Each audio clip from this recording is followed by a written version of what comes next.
the strings. Dance to that.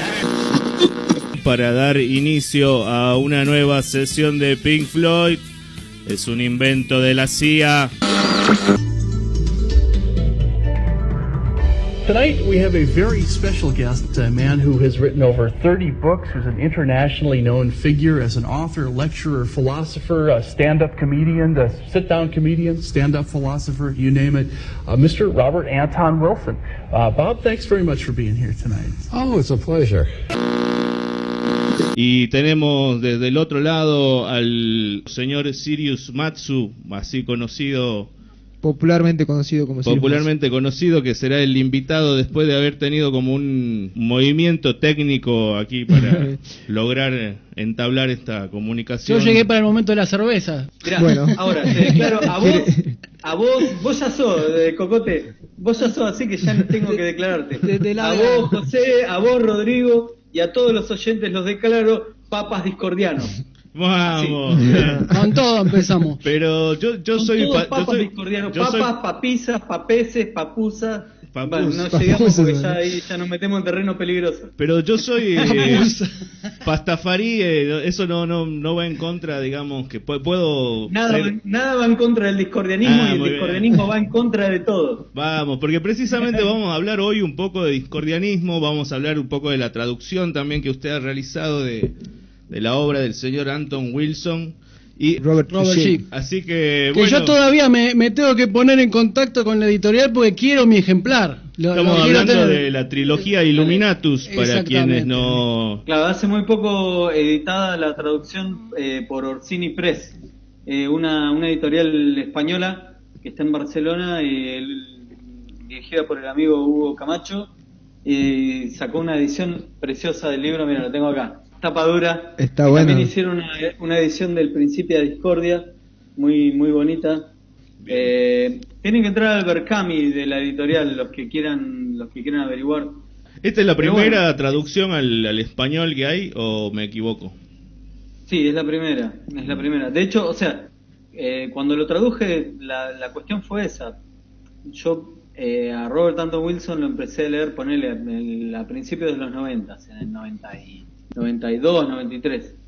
Y el primero que leí fue Cosmic Trigger, estaba la versión en español de Editorial Roca, se llamaba El secreto final de los Illuminati. Sí. De los Iluminados, creo que. De los Iluminados. Sí. Estaba muy buena la traducción, pero bueno, no había nada más. O sea, estaba eso, y el chabón en el libro te hace referencias a 800.000 libros más que en español no los conseguías.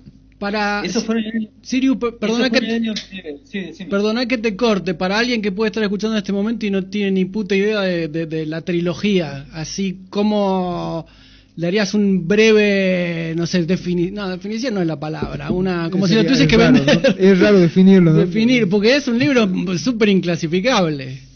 Además fundacional también, ¿no? De toda una narrativa que es la que de alguna manera sostenemos en este podcast. Y de donde robaron varios también, ¿no? Sí. Seamos sinceros.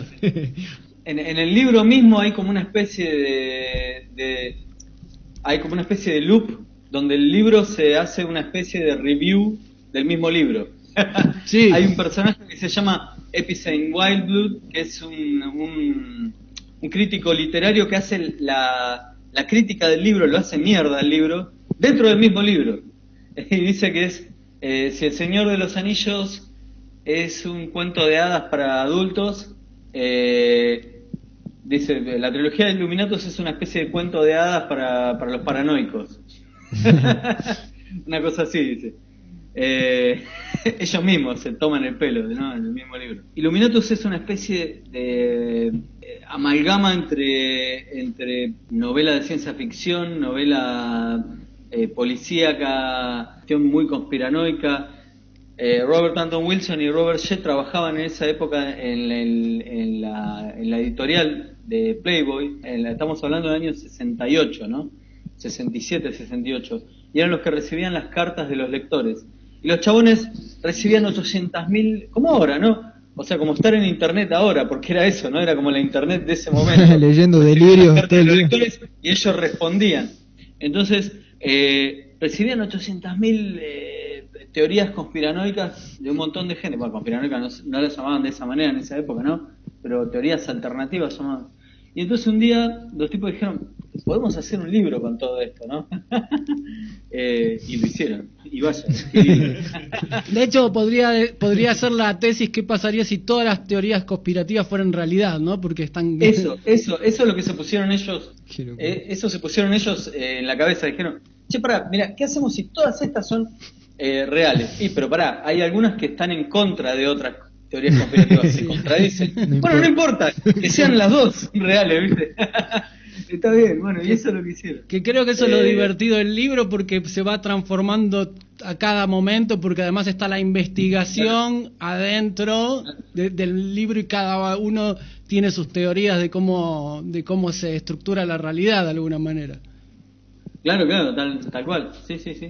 ¿Cuáles son, por ejemplo, algunas de las historias que se narran en la trilogía Illuminatus? Bueno, mirá, si querés te cuento cómo nació esta idea, porque nació del asesinato de Kennedy. Sí. O sea, si no hubiera sido por el asesinato de Kennedy, la trilogía Illuminatus tal vez no existiría. Menos mal.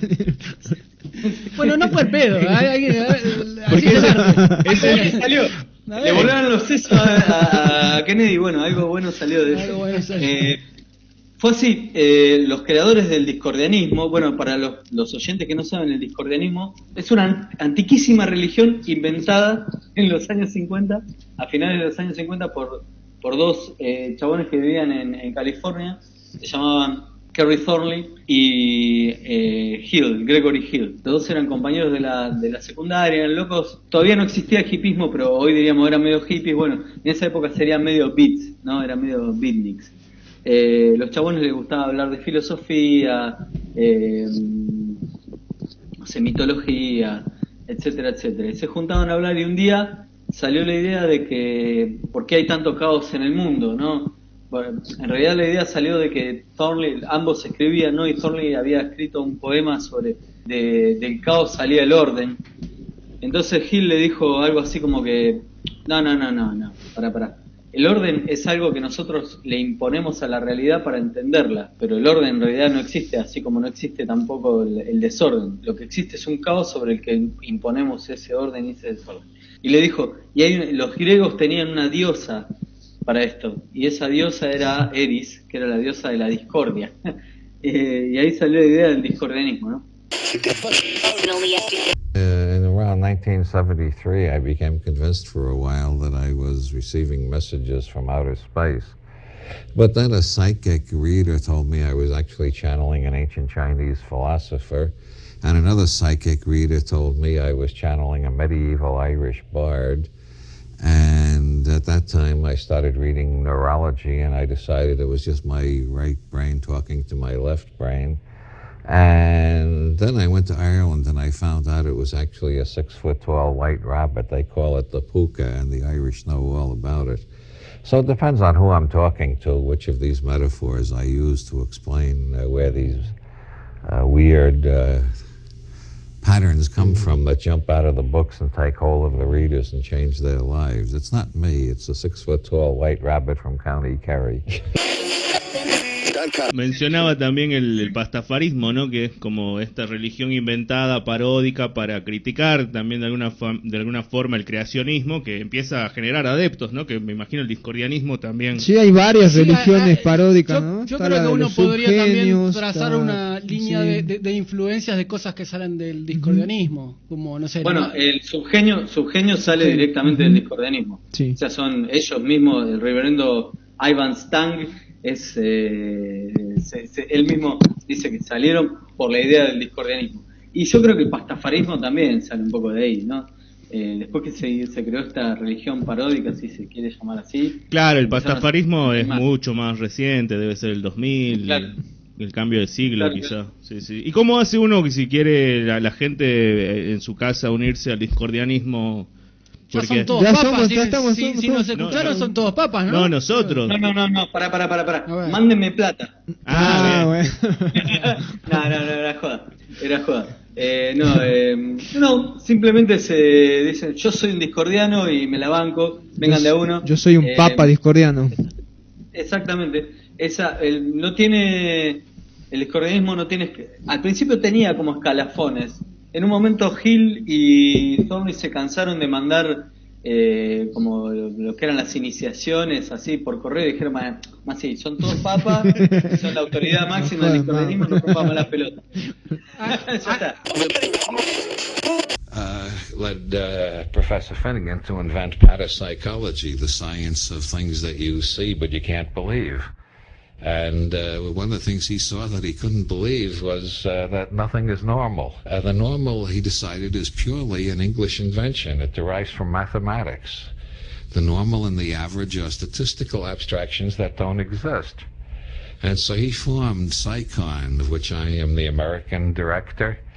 PsyCon, that's the Committee for Surrealist Investigation of Claims of the Normal. And we claim, Finnegan claims, and I agree, and PsyCon has been crusading for years to demonstrate there are no normal people any more than there are normal dogs, normal giraffes, normal events, normal days, average. Nobody is the average size. Nobody is the average weight. These are all pure fictions. The normalists live in a world entirely of abstraction and fiction and metaphysical entities that cannot be found in the normal world of sensory, sensual space-time in which we actually live. So Professor Finnegan is offering a $10,000 reward to anybody who can produce an average human being or a normal day. And none of the normalists have been able to confront this challenge. They just can't find the average or the normal. It's purely abstract. The normal is that which none of us quite are. Hay algo que me gusta mucho de series de cosas discordianas que han pasado, y a ver si lo podés explicar vos, que lo vas a articular mejor, que es la Operación Mindfuck. Ajá. O Operación Jodementes. Cogementes. Cogementes. Para decirlo en argentino. Sí, Cogementes está muy bien también. Culiamente. Qué culiamente.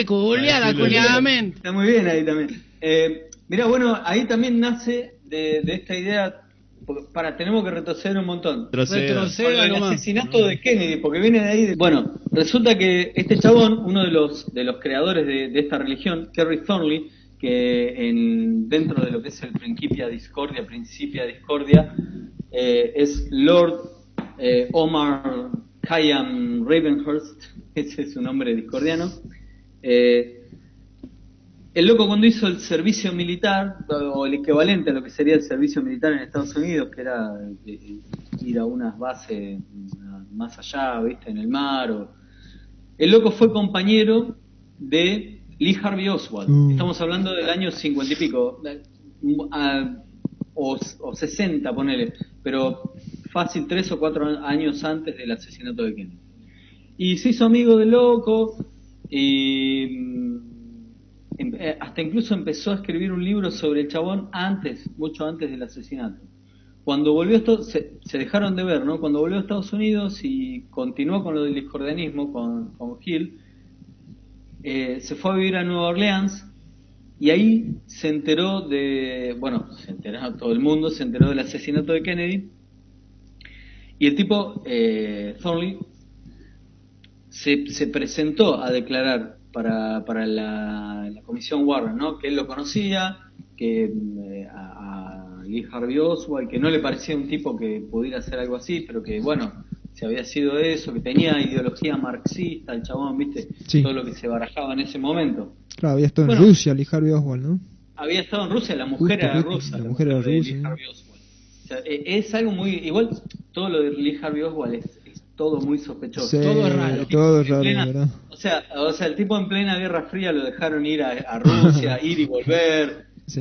Repartía panfletos pro Castro en medio de la Guerra Fría, donde sabés que vaya a saber por qué lo dejaban. Bueno, la cosa que cuando el chabón se enteró, flasheó, ¿no? Y que encima lo mataron a los 2 días después del asesinato de Kennedy, lo mataron a Lee Harvey Oswald. Él se presentó a declarar y fue el primero en escribir un libro sobre el asesinato de Kennedy, sobre Oswald aparte, ¿no? pero que en este primer libro el tipo apoyaba la teoría oficial, la teoría oficial de la Comisión Warren, que era, como todos sabemos, que había sido un loquito solo tirador. Una bala super mágica. La bala mágica. La bala mágica, el loquito solo que se le había ocurrido matar al presidente. Bueno, ¿qué pasó? Al poco tiempo de todo esto, un chabón que leyó su libro sobre Oswald, no sé si me anoté el nombre por acá, que Lipton, creo que es uno de los primeros que escribió los primeros libros en contra de la Comisión Warren, ¿no? El chabón lo fue a ver y le llevó el fangote así de testimonios de la Comisión Warren y le dice, mirá, loco, esto no cierra por ningún lado. Acá el chabón, mirá, le disparó de 80 metros, un coso que se movía con un rifle que eso que tenés que cargar bala por bala, que no era automático. Sí, claro. A través de los árboles. Super tirador. No cierra, ¿qué era el chabón? Era, claro. No sé, Superman. Bueno, y ahí empezó a dudar el loco, ¿viste? Empezó a dudar y dijo, puta, capaz que tiene razón el chabón capaz que no fue Lee Harvey Oswald, ¿viste? ¿Qué pasó? A mediados de los 60s, tampoco, no sé la fecha, pero creo que en el 65, este chabón, Jim Garrison, que era fiscal de distrito de Nueva Orleans, que es el que en la película de Oliver Stone, JFK, lo hace Kevin Costner. Kevin Costner.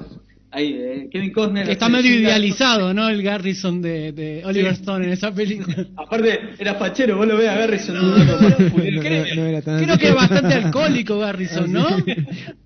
También me parece que sí. Bueno, la cosa que el loco se le ocurrió reabrir el caso porque también empezó a ver toda empezó a ver todas las evidencias y el tipo pensó lo mismo, no, acá, pará. Empezó a hacer conexiones. Claro, esto fue una especie de golpe de estado, pero que lo disfrazaron de un loquito, ¿viste? Que lo mató al presidente. Y el tipo reabrió el caso, empezó a investigar, pero bueno, se fue también por las ramas el chabón. Cuando Garrison reabrió el caso, Kerry Thornley, de vuelta, uno de los creadores del discordianismo, dijo, bueno, esta es la mía, porque para mí yo estoy de acuerdo con esta investigación, voy a hablar con el tipo. Y el loco fue a hablar con Garrison, pero con tanta mala leche que al final Garrison lo terminó incriminando a él. o sea, el chabón fue para hablar, che, mirá, no, me parece que lo tuyo, vos estás bien, vas por el buen camino. Vos fuiste. Sabés mucho.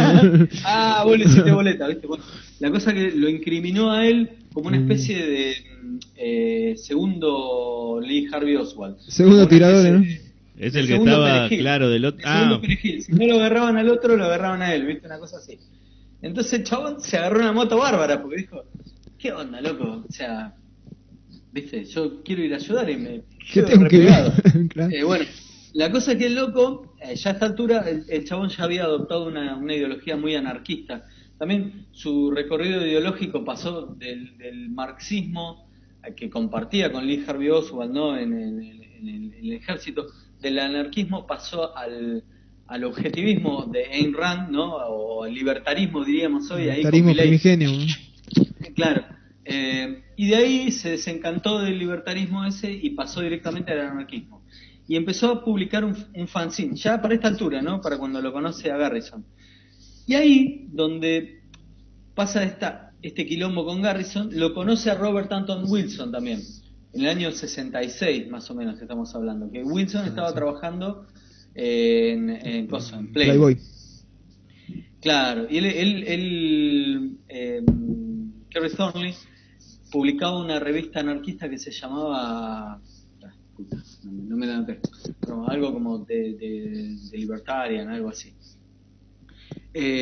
Le mandó una de esas revistas a Wilson. Wilson se contactó con él, bueno, empezaron a hablar y todo, y le contó lo que le estaba pasando, ¿no? De que, bueno, él quiso ayudar a Garrison y Garrison lo terminó incriminando en el caso este. Entonces, Wilson le dijo, che, bueno, pará, porque si vos me estás diciendo que vos tenés información, que le podés, y el tipo te quiere incriminar casi sin ningún tipo de prueba, entonces... también el chabón está muy sesgado, ya está como... Ya está re loco. Now, you've been accused by some people, one might think of them as fundamentalist materialists, as being something of a fanatic, actually, and yet it seems that you're almost the opposite. Reality is extremely slippery for you. I don't get the feeling that you're stuck on any one model of reality. Well, you know what Freud wrote about projection. The people, yeah, I have been accused of being a fanatic in the Skeptical Inquirer, but you just have to open that journal to see the people who put it out are all fanatics. And the people who accuse me of being possessed by devils are all the type of right-wing fundamentalist who rolls around and speaks in tongues and gives all the signs of being possessed by the devil themselves. So I tend to look at, I think I basically am a mirror. My books are mirrors, and when a monkey looks in, no philosopher looks out. Está convencido de que tiene que echarle la culpa a alguien que no sea Lee Harvey Oswald. O sea, está bien, ellos dos estaban convencidos de que no había sido Harvey Oswald, pero que también, o sea, la alternativa no era que cualquiera que se presentaba iba a ser, ¿no? Y entonces, ¿qué pasó? Escucharon que un chabón que era ayudante de Garrison tenía un montón de estos tipos que eran, entre comillas, investigadores, ¿no? Que lo rodeaban. Creo que se llamaba Alan Chapman y era un tejano, que no es un dato menor, porque Texas es donde viene la John Birch Society, ¿no? Ustedes la tienen esa. Recontra conservadores, cristianos, conspiranoicos, ¿no? De derecha. Extremos, todo lo que no me gusta es satánico. Exacto, totalmente. Así ultra cristiano, sí. O todo lo que no me gusta es Illuminati. Y el tipo, lo que decía Alan Chapman, lo dijo en hacía una entrevista, por eso se enteraron estos dos, dijo que el asesinato de Kennedy había sido obra de los Illuminati. Y ahí está. ¿Qué hicieron los tipos? Dijeron, listo, ahí la tenemos. Ahí está. Che, este chabón dice que fueron los Illuminati. Ellos empezaron a investigar qué mierda eran los Illuminati también, porque tampoco tenían mucha idea. Era una idea muy cristiana en ese momento, ¿no? Pues ya se había medio perdido los Illuminati eran una... De Baviera, los Illuminati. Una agrupación anticristiana en realidad, ¿no? Existieron y todo. Fueron una orden que infiltró a los masones y se metió en todos lados, pero bueno, en su momento la paranoia por los Illuminati había sido una cosa muy cristiana, que ahora volvía en forma de fichas. Y bueno, dijeron, ¿sabes qué vamos a hacer? Sí, vamos a decir que fueron los Illuminati. Y ellos, como eran dos personas que se manejaban en todo Wilson se manejaba una especie de ya más mainstream, ¿no? Porque si bien Playboy, bueno, era una cosa medio cachonda ahí, pero era una publicación mainstream porque se repartía en todo el país. Sí, pero tenía mucha escritura también Playboy, ¿no? Claro, no, las notas de Playboy siguen siendo increíbles, hay notas hasta, no sé, con Frank entrevistas, notas, de grandes escritores, ¿no? La vemos por las entrevistas. Yo la veo por las entrevistas, mi amor, sí, te juro que por las entrevistas. Bueno, y el otro que se manejaba con todas las publicaciones underground y estaba en Nueva Orleans, o en ese momento creo que ya había vuelto a California el chabón, y que era donde estaba la papa, ¿no? Pues en ese momento, pues estamos hablando del año 67, a pocos metros del verano del amor casi, o sea que hervía digamos, la cultura hippie, pre-hippie, digamos. Contracultura, ¿no? Estaba ahí incipiente. Claro, y aparte, o sea, el chabón tenía muchísimos contactos en la prensa underground. Entonces, ¿qué hicieron? Dijeron, bueno, basados en la teoría de Morgenstern y la teoría de los juegos, ¿no? Dijeron, Wilson lo explica muy bien en Cosmic Trigger, dice algo así como, ¿cuál es la única movida que el enemigo no puede adivinar? El azar. El enemigo no puede, no puede adivinar el azar. Entonces los locos dijeron, bueno, vamos a repartir al azar un montón de información batata. Sí, mandamos, bueno, somos los Illuminati y matamos a Kennedy, dice en una publicación.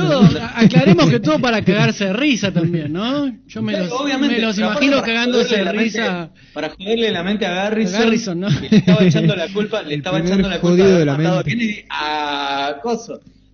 Y provocar también una oleada de paranoia entre la gente de la John Birch y toda esa onda ultra conserva. Claro.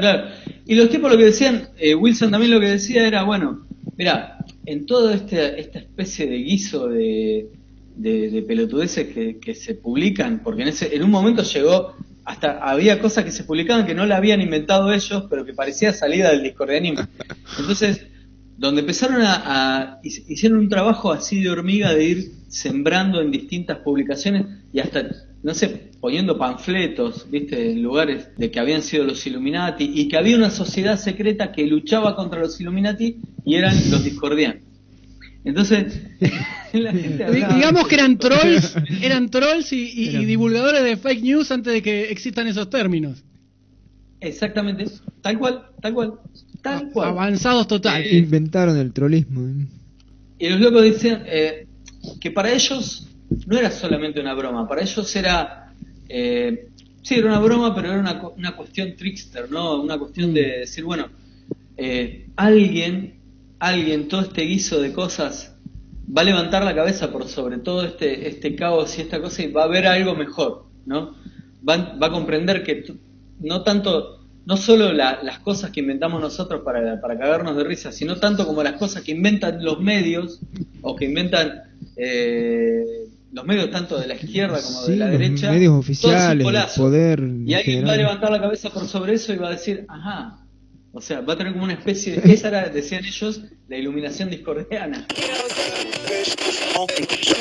Well, how do you separate the inside from the outside? Well, that is one of the difficulties. That's why people get embroiled in weirdities while they're reading my books, because I'm dissolving the difference between the inside and the outside.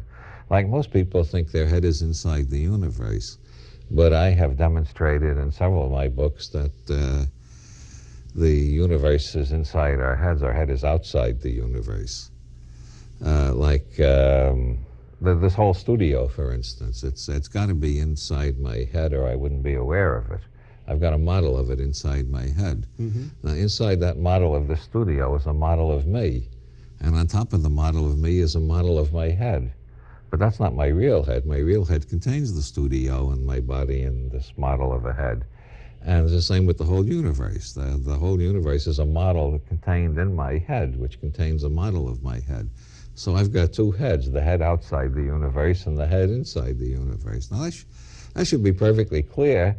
But if it isn't, Bertrand Russell has a proof using six-dimensional geometry in his book, The Nature of Human Knowledge. I hope that clarifies which is inside and which is outside, and we don't have to get trapped in that again. Ellos mismos hablan, ¿no? El mismo Wilson. ¿Qué pasó con Kerry Thornley? Primero vamos a hablar qué pasó después con ellos. Sí. Porque bueno, después de toda esta locura de escribir sobre la operación Jovementes y todo esto y crear el discordianismo, que el discordianismo aparte se fue creando así, ¿no? Gente que se mandaba cartas, se mandaba collages. Pionero de los fanzines también, ¿no? Se podría decir. Claro, sí, totalmente, sí. Era una cosa muy artística y que después continuó en los 70s y en los 80s. Y ellos se mandaban y se creó así. De hecho, el Principio de Discordia que conocemos hoy en día, que tiene esos collages tan lindos y tan copados, así, todo eso, es como la tercera o cuarta edición, o quinta del Principio de Discordia, ¿no? Que eran cosas que se enviaban todos. Si uno ve la primera edición, es más un libro, no tiene pegatinas ni cosas raras. Pero bueno, fue una especie de creación grupal. Pasaron los años, hubo esa ruptura de la ola que hablaba Hunter Thompson, viste, que llegó a un punto, que ese movimiento que parecía que había un horizonte al cual llegar, se rompió y cayó y quedó la marisma. Saca de la contracultura. Sí, la contracultura rompió ahí. ¿Y qué pasó? Se dieron cuenta que había muchas cosas que habían sido infiltradas, ¿no? por la inteligencia, o habían sido creadas directamente por la inteligencia. Como dicen ustedes, ¿no? Pink Floyd fue un invento de la CIA. ¿Quién sabe si el discordianismo... No sé si el discordianismo fue un invento de la CIA, pero que seguramente en algún momento fue infiltrado, seguro. Sí, todo fue infiltrado. Se enteraron de esto de Cointelpro, ¿no? Aquello sí, sí. Sí, estaba viendo un juicio a una de las Panteras Negras, que al final resultó que todos los testigos y todos los que participaban eran todos parte del FBI. Era, o sea, los que armaron todo. Sí, y los infiltrados eran los mismos que decían, che, pongamos bombas. Sí, los que armaban. Creo que en un documental de Adam Curtis está, ¿no? Puede ser, sí, uno de Adam Curtis lo haya visto. Sí, eran los que más querían radicalizar el movimiento para para destruirlo, o sea, directamente. O para tener una excusa de destruirlo desde afuera, ¿no? Bueno, y creo que vas al tema Sirius también, de que eso creó mucha paranoia en la contracultura, ¿no? Porque uno no sabía quién podía ser un agente infiltrado. ¿Quién era servicio? Es lo mismo que yo lo mire al Rodri y vea, este es un agente de, no sé. Bueno, ahora todo está con la paranoia soviética. La paranoia de los rusos. Un agente de la KGB, del Kremlin. ¿A quién no le ha pasado? Con esa consola soviética. Con esa consola soviética.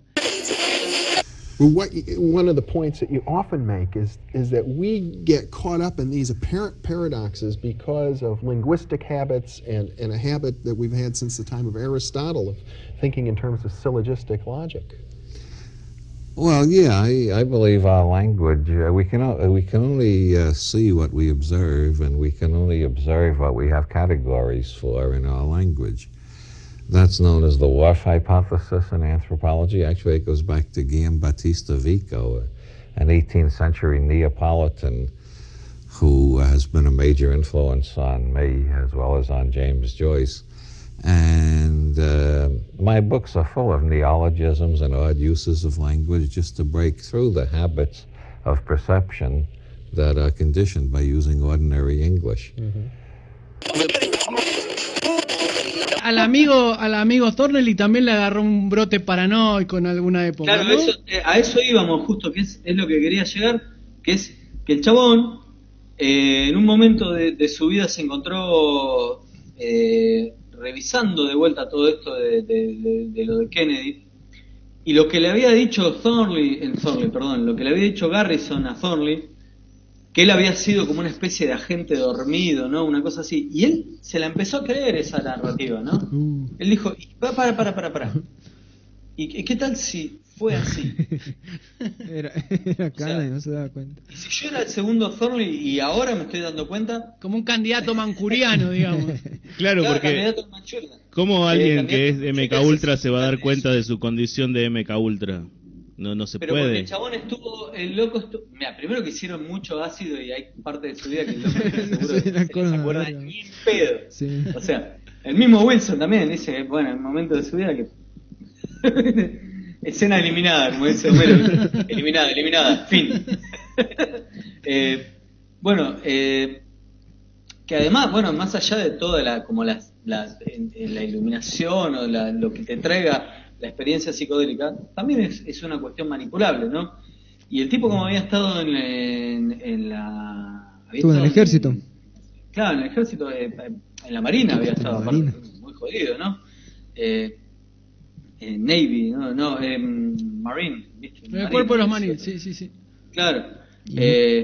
Y la inteligencia naval está metida ahí, que también es algo que siempre... Bueno, a ver, poniéndonos conspiranoicos nosotros, quizás sí, también pudo haber sido víctima de algún experimento con... sí, porque los experimentos se experimentaban con los soldados primero, ¿no? Sí, que nada, claro. como... No sé si, una tangente nomás, pero no sé si vieron Wormwood, que estaba en Netflix, sí. Que es de... Sí, sobre Frank Olson. Exacto, sobre el caso Olson. No, eso no lo vi. Y muy similar. Los hombres que miran fijamente las cabras. También otra referencia. Es un libro que después hicieron la película es medio cómica, pero el libro está muy bueno. Que era sobre estos... super soldados Jedi. Sí, super soldados. Exacto. Sí, los Jedi. Pero digamos que había una época en que los servicios de inteligencia en Estados Unidos estaban muy interesados con el LSD y ver qué podían hacer, ¿no? Bueno, ya te digo, y Thornley en un momento al chabón se le quebró un poco la psiquis, así, ¿no? Y el loco empezó a pensar de que y se me cagaron la vida, o sea, y lo empezó a paranoiquear a Wilson, ¿viste? Le escribía cartas y le decía al loco, soy la tía, loco. Vos me viniste el otro día y me diste ácido y me dijiste que me olvidara de lo que no sé qué, y el loco le dice, yo no me moví de Chicago. No te veo hace años, ¿no? Eso es lo que yo esperaría que me dijeras vos, ¿viste? Le decía el chabón. O no, y yo en un momento también leyendo todo eso, porque te jode la cabeza vos también, ¿viste? Decís, el loco le está haciendo esto para joderlo. Es policía bueno y policía malo al mismo tiempo, ¿no? O lo estaba troleando él a Wilson. ellos decían un poco que la capilla peligrosa, o sea, volviendo a la metáfora del mapa y el territorio, era que el mapa no es el territorio, pero el mapa te sirve a veces. O sea, y de hecho lo usamos todo el tiempo, ¿no? Pero en un momento no tenés mapa de una mierda. Claro. No sabes dónde estás parado. Todas las referencias se ponen... Y eso es un poco la capilla peligrosa, ¿y ahora para dónde agarro? O sea, si todo lo que yo creía en esta contracultura que me había venido bancando, pero que ahora me deja pata y todos estos locos piensan que yo soy de la CIA, y por otro lado los que sí son de la CIA me están vigilando, y los del mainstream me odian, y no sé, y loco, ¿y dónde estás? Ahí. Esa es la capilla peligrosa, un poco de lo que y en el caso de Wilson tomando LSD y haciendo magia ceremonial, o sea, es como ponerle pólvora al asado, ¿no? Tipo, ¿qué más querés? Era como Parsons. Y bueno, si la vamos a hacer, como diría Olmedo, si la vamos a hacer, la vamos a hacer bien, dijo. O sea, eso cuando lees Cosmic Triggers, y bueno, hermano, ¿qué querés? ¿Qué puede salir de esto? ¿No? Sí. Bueno, loco decía que había dos formas de salir de la capilla peligrosa. Y yo no sé si estoy totalmente de acuerdo, pero bueno, él decía esto. Él decía que había dos formas de salir. Una totalmente paranoico y la otra totalmente agnóstico. Y que él había salido totalmente agnóstico y, por ejemplo, Kerry Thornley había salido totalmente paranoico. Claro. Bueno, yo no sé, a ver, Wilson es un tipo que admiro muchísimo y me encanta y he traducido un montón de cosas, pero tampoco es que hay que tomar su palabra, ¿no? Como esto es así, no hay otra forma. No, claro. Por eso digo que no sé de qué forma se puede salir de la capilla peligrosa porque todavía estoy en ella. No, y creo que es un proceso... Cuando salga les digo, si salgo algún día les digo. Pero además creo, como entiendo yo, que se puede entender como un proceso circular, que cada tanto te vuelve a tocar, ¿no? Como sí, quizás no, obviamente, pero... Se desdibuja, claro, es como que el quizás mapa puede haber un evento inicial así súper traumático, como el primero. Bueno, yo no puedo evitar comparar todo con tomar grandes dosis de alucinógenos o plantas, y en un momento es la capilla peligrosa. Te saca la alfombra de abajo de los pies. Un viaje de ayahuasca o esas cosas que te decís, bueno, la verdadera pálida. No salgo de acá. Hay momentos también de despertar que quizás no tengan que ver con drogas, ¿no? Quizás tengan que ver con otras cosas. Y bueno, quizás eso también es algo que se ha aprovechado mucho en esta época, creo que lo hemos hablado en algún momento. También, ¿no? El despertar en general es muy alucinante también, ¿no? Entender algo que no habías entendido o entender que no entendés nada incluso. Bueno, es bastante... es muy choqueante, ¿no? Es como... Liberador. No sé si liberador, creo que aterrador puede llegar a serlo también.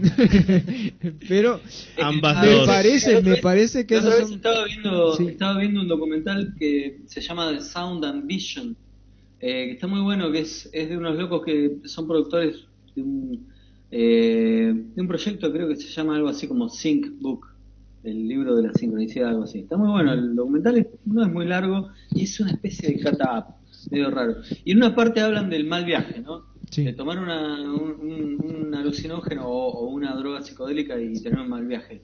Y los chabones decían algo muy interesante que nunca lo había pensado así, pero cuando lo escuché me resonó mal, así, ¿viste? Cuando decís, puta madre.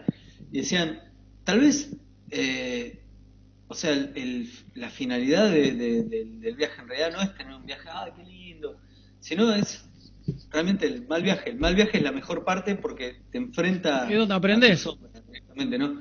O sea, si salís de eso, piola. Si no salís, bueno, no sé. Es donde uno aprende a no volver a comprar de ahí. Por lo menos. El otro día... Nunca más merca rosa. Es lo que uno evita y en ese estado de mente no podés no evitarlo. O sea, está ahí.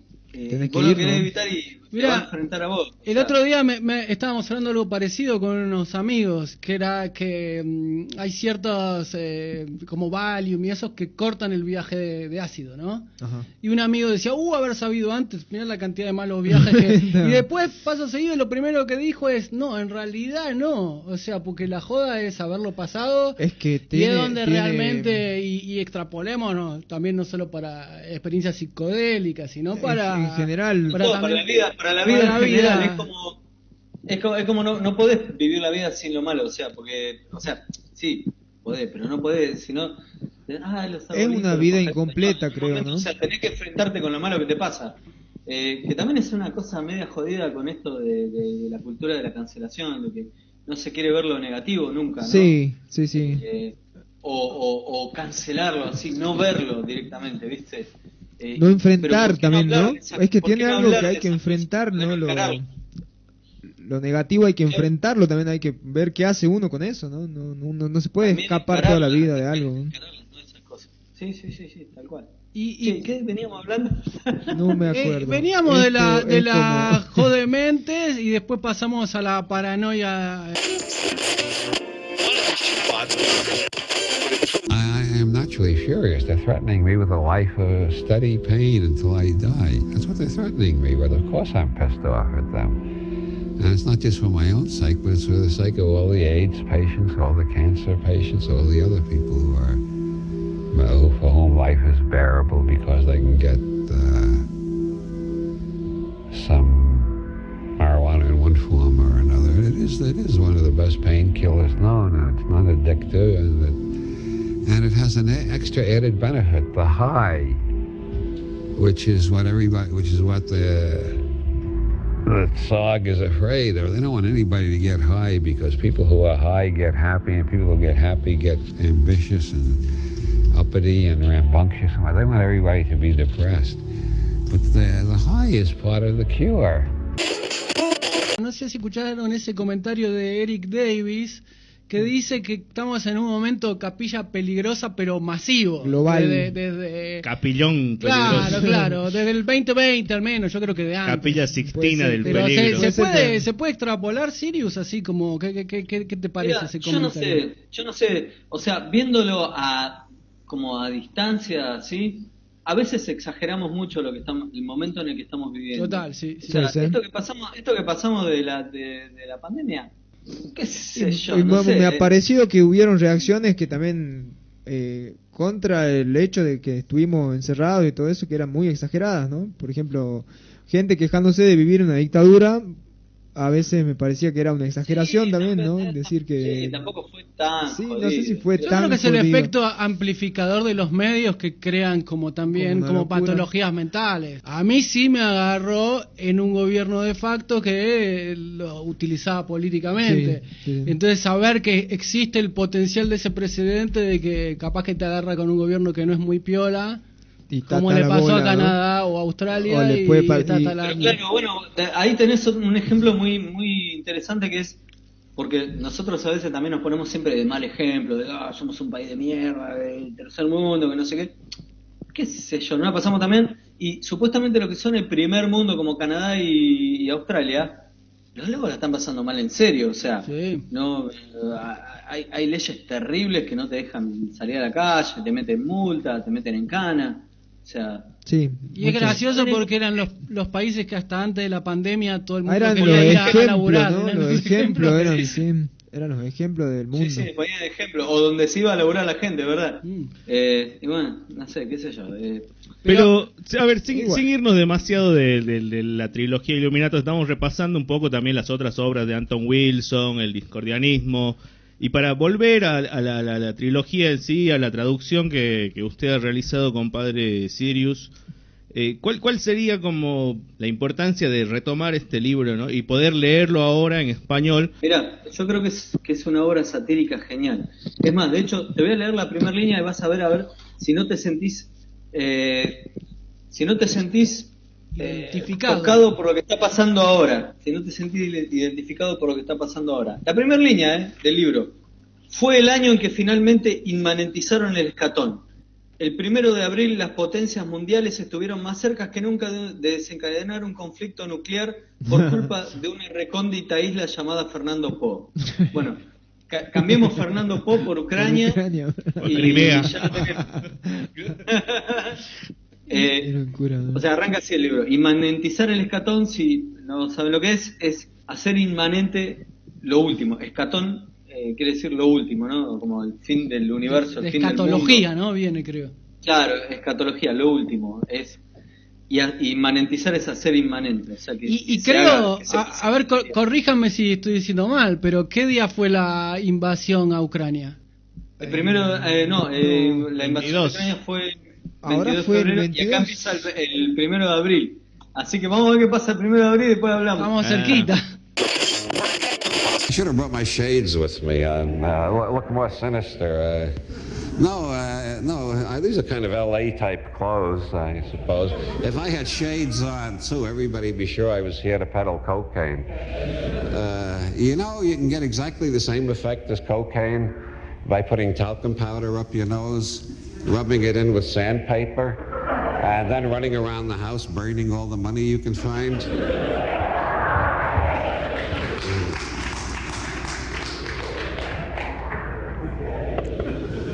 Cocaine is just nature's way of telling you you've got too goddamn much money.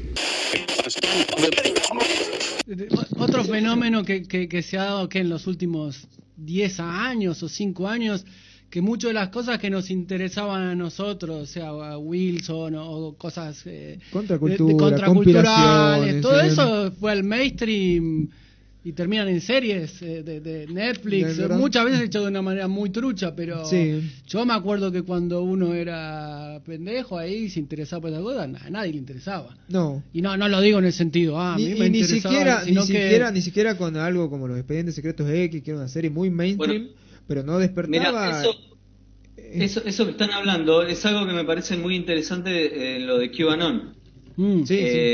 Porque ya les habrá parecido a ustedes cuando escucharon todo lo que es, el corpus de QAnon, que todo lo que los locos hablaban ya lo habían escuchado ustedes hace 10 años. O sea, no eran teorías conspirativas nuevas, ya las conocíamos nosotros, o sea, los que nos interesaban todos estos temas, ¿no?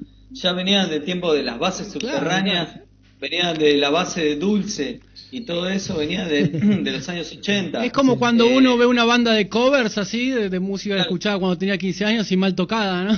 Algo así sería.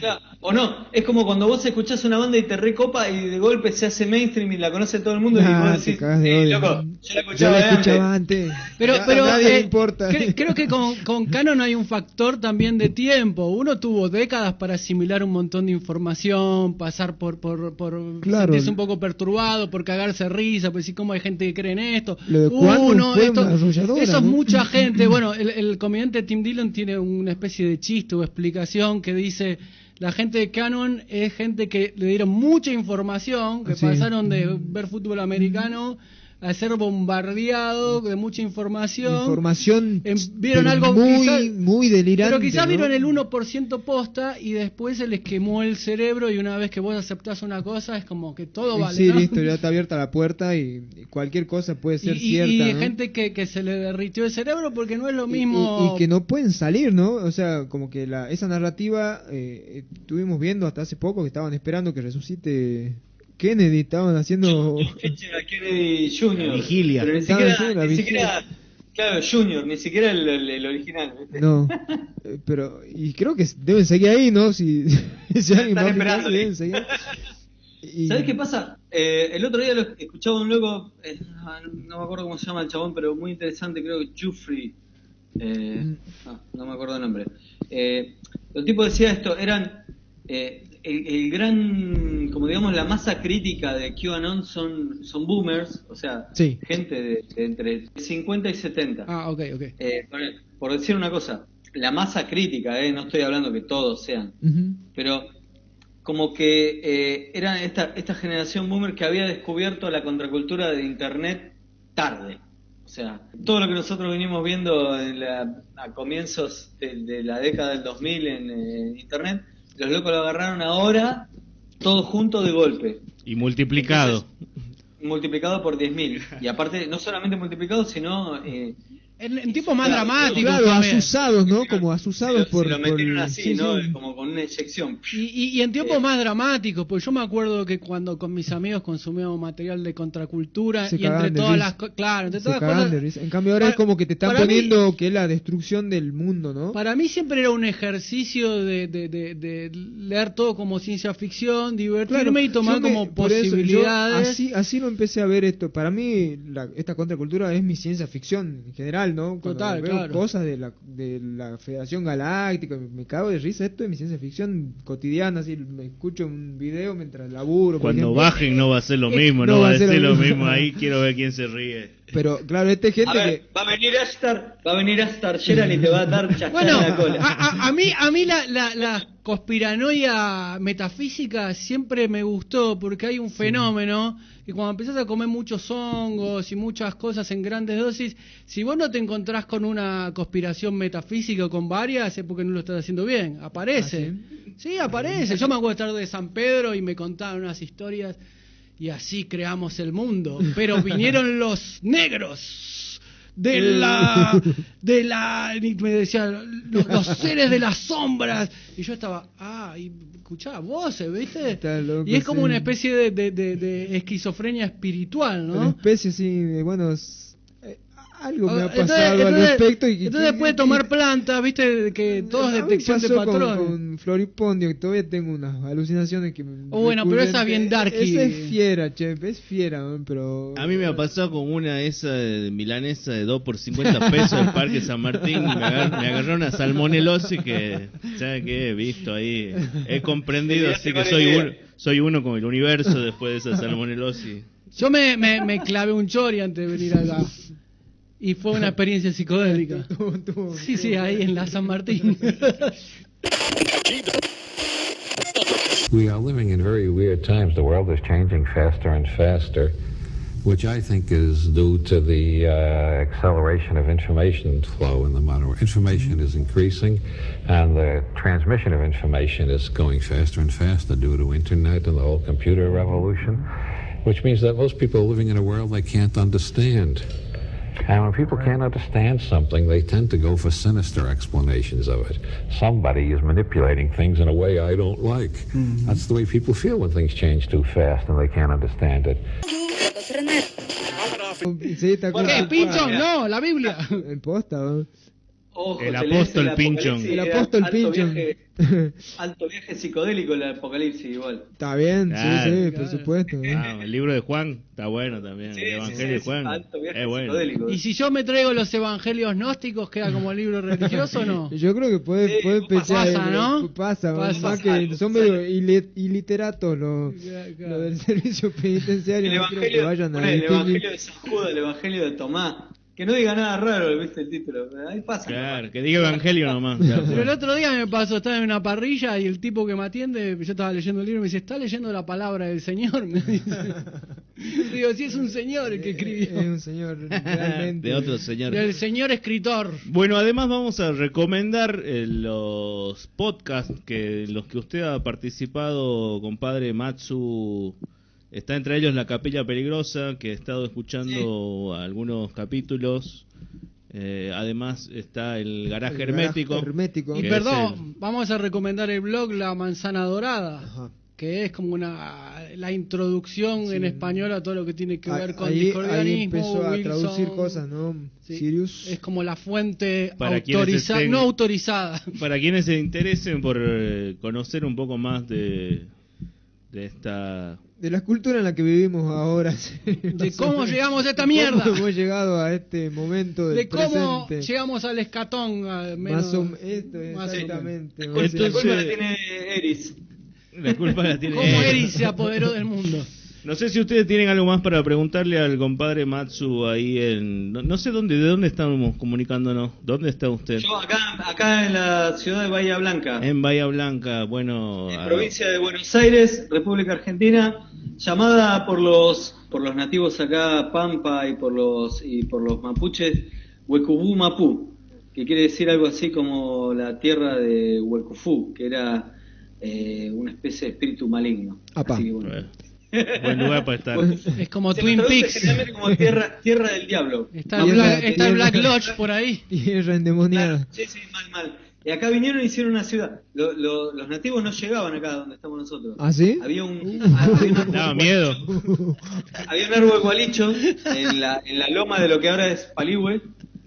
Había un árbol gualicho que el árbol gualicho señalaba un límite. Desde ahí no pasaban. Y ahí le dejaban ofrenda y todo, de ahí no pasaban. Yo vivo de ahí para acá. Donde no se pasaba. En la tierra del diablo vivo. Muy liminal lo suyo. You once wrote a whole book without using the verb is. Yes, that's quantum psychology. I also break sentences up in the Burroughs way, so there's no subject and predicate. I use Joycean stream of consciousness. I run words together, so one word has 5 different meanings depending on which way you look at the sentence, like Joyce did in Finnegan's Wake. All of this is attempts to get us out of the lines of word and image that were laid down by our ancestors. After all, if we're seeing the world our ancestors put into our language, we're not seeing the world we're living in. It's obvious that our ancestors did not live with computers, spaceships, George Bush, and other incredible occurrences that are typical of our lives.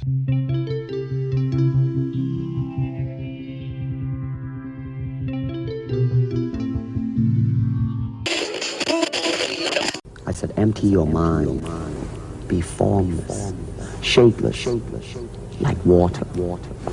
Now you put water into a cup, it becomes the cup. You put water into a bottle, it becomes the bottle. You put it in a teapot, it becomes the teapot.